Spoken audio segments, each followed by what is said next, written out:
Barlette with Times Union and TimesUnion.com, and welcome to 20 Things Plus, where we catch up with somebody previously featured on the Times Union's 20 Things You Don't Know About Me. Today we are going to be joined by Jim Kambrich, and I feel like I can't say his name without kind of using the term broadcasting legend in the Capital Region, because Jim has been at WMIT for more than 25 years, and he's been in broadcasting for more than 40. So that is certainly a long and impressive career. Welcome, Jim. Thanks, Kristi. I should also say happy retirement, because today is your last day at WMIT, and I have seen your co-anchor Karen counting down on Instagram and social media to your departure, and all your colleagues expressing their well wishes. And I know we'll talk a little bit about your retirement in a bit, but first we're going to start by updating two of your original 20 things. And I think your first one has to do with running, right? I've followed your journey, I've seen you running, and how have things changed since you did the few half marathons during your original 20 thing? Well, the half marathons quickly ratcheted up to, I don't know, probably a mental lapse on my part. And I decided, well, gosh, I've done 4 of these. Maybe I should try and do a full marathon. So I started training for it, and I hired my co-anchor, Karen Terrarachi, and her husband, Jim, who also runs Sense Fitness. And I also went to a metabolic gym where you have to do the ropes and drill instructor training. It's just insane stuff. But a year ago, October, I did the marathon, and I'm here talking to you. So I consider that to be a huge success.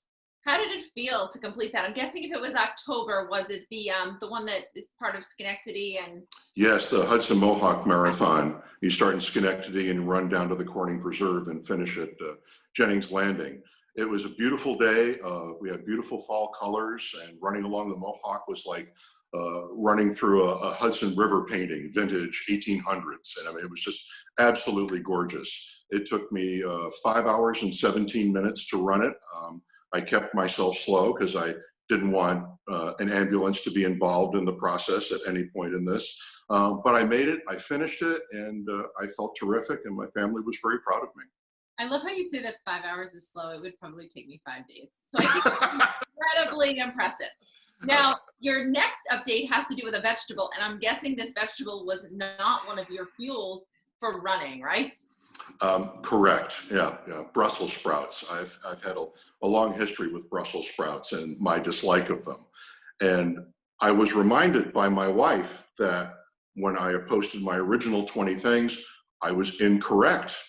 I have run across a recipe for Brussels sprouts that I actually did like, and it was fixed by a friend of ours. And not to make a long recipe even longer, but they were roasted in the oven with a balsamic vinegar reduction and bacon, which kind of negates the health impact of the Brussels sprouts. I was going to ask you, was there bacon? Because I think bacon can make even the most unpleasant food better. And it did. So I stand corrected on the Brussels sprouts. So actually I had them recently with a similar recipe, and they were quite good. So I'm a convert. We went to quite good. Look, that is progress. We like part of 20 Things Plus is learning about progress, and we've got progress with the Brussels sprouts. I graduated. Yeah. All right, very cool. So I know 2020 has brought a lot of changes for many of us, including for you. You're retiring. Today is your last day at the station, and you'll be moving to join your wife down in New York City. So your 3 updates are all kind of related to that, and starting with the first one, which has to do with a name change. So talk to us about that. Yes, I'm going to legally change my name from Jim Kambrich to Hugh Hall, which is kind of a derivation of U-Haul, the moving company. This summer, I had to move out of my house into an apartment. I had to move Sue out of our house down to her apartment in New York City, and we had to move our furniture out of our house in Glenmont to my daughter Caroline's house in East Haven, Connecticut. So this summer, I was the man with the van, the schmuck with the truck. I was lifting, hauling, and toting everywhere. See, aren't you glad you got in shape with that metabolic workout, because it would help you lift all the furniture? If I hadn't done that, I would have died. I mean, the marathon itself was challenging, but this was over the course of the entire summer where I had to keep up, some physical intensity there. So if I wasn't in shape, I'd be dead. And it gives you a nice appreciation for professional movers. Every time I move one piece of furniture, I think, I don't know how they do this for a living, and they deserve whatever they're paid. I salute professional movers everywhere. They are incredible. I have a brand new appreciation for what they do. All right, so your next one has to do with another thing that you've been doing as you kind of get ready to move out of your apartment and down to the city, and it has to do with photographs. Tell us about that. Yeah, it's all about downsizing. We had to move from a house into a very small New York City apartment.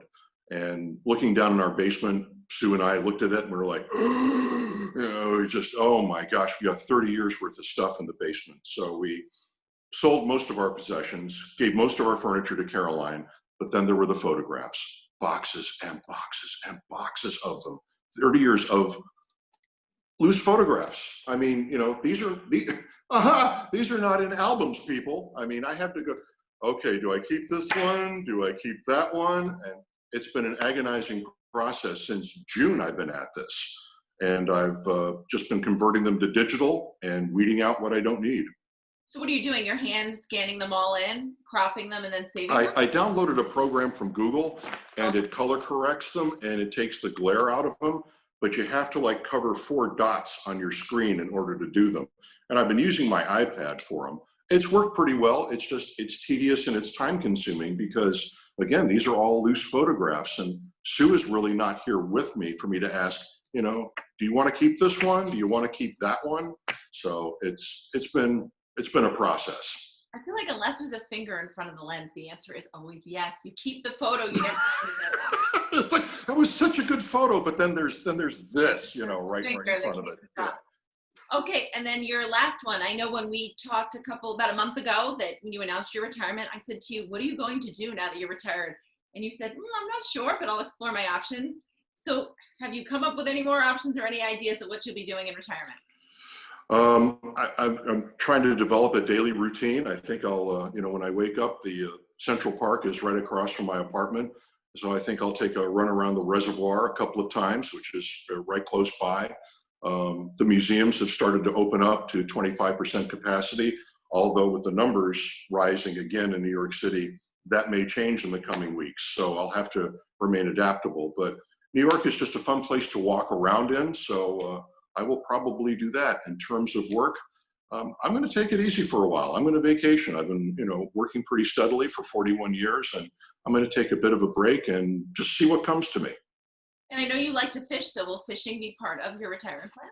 Well, the bad part of leaving Jim alone at home in an apartment by himself is that, Jim tends to go online and think about fishing things. And Sue came to the apartment a couple of weekends ago, and she saw this really like an 11-foot long corrugated tube in the storage room that I have. She goes, "What is that?"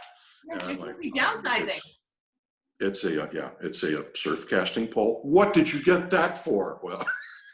Well, there's Montauk Point. There's striper fishing. If I'm going to be close to there, a train ride away. I got some saltwater gear, so we'll explore that. That's amazing. I would love to see a man. I mean, I know you see everything in New York, but a man on a train with a fishing pole. That would. Yeah, especially we'll see how I do on the LIRR with a 12-foot long fishing rod. I know, trying to get in and out the door. Oh, pardon me. Oops, excuse me. Exactly. You'd be whacking people. All right, very cool. Well, thank you so much, Jim. Like I said, congratulations again. It's been fun to watch your journey. I've watched you since I was a kid, and it's just fun to watch your journey and to see how much your colleagues respect you and how much they're going to miss you when you retire. But I know you have been improving on your social media game, and hopefully you will keep it up so that people can follow you when you move. Yep, I'll stay up on Facebook and Instagram. Karen's been, prodding me to get more active on Instagram, so I promise I will do that, and on Twitter as well. Perfect. And now, before you go anywhere, at this point in 20 Things Plus, we play a little game where you try to guess who's going to be featured on Monday's 20 Things You Don't Know About Me. Right. Okay. So I'll give you 3 clues. She'll have 20 things, obviously, but we chose 3. I'll give you 3 clues. Try to take a guess. I will say people usually don't get it, so don't feel bad if you don't. But you might. You may have even done a story on this woman before, so there's a clue. Okay. And if viewers want to guess, they can tweet at Times Union. They can tweet me at Just Kristi, or they can comment on this video on the Times Union's Facebook, YouTube, or Twitter. All right, so here we go with your 3 clues.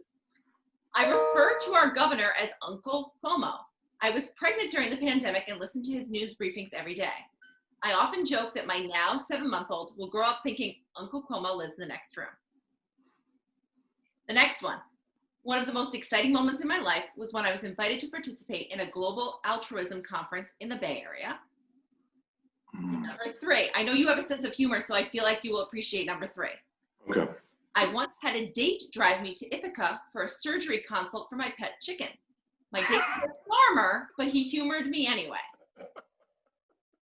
So she's altruistic. I have no idea.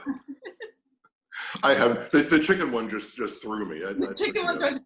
Well, I will say she is altruistic. Obviously, she runs a local not-for-profit that does good all year round, but is especially significant during the holidays. So people can log on to timesunion.com on Monday morning and see who we are featuring. And like I said, they can take a guess as well. And thank you again, Jim, for joining us, and good luck in retirement. Thanks so much, Kristi. Thanks. All the best.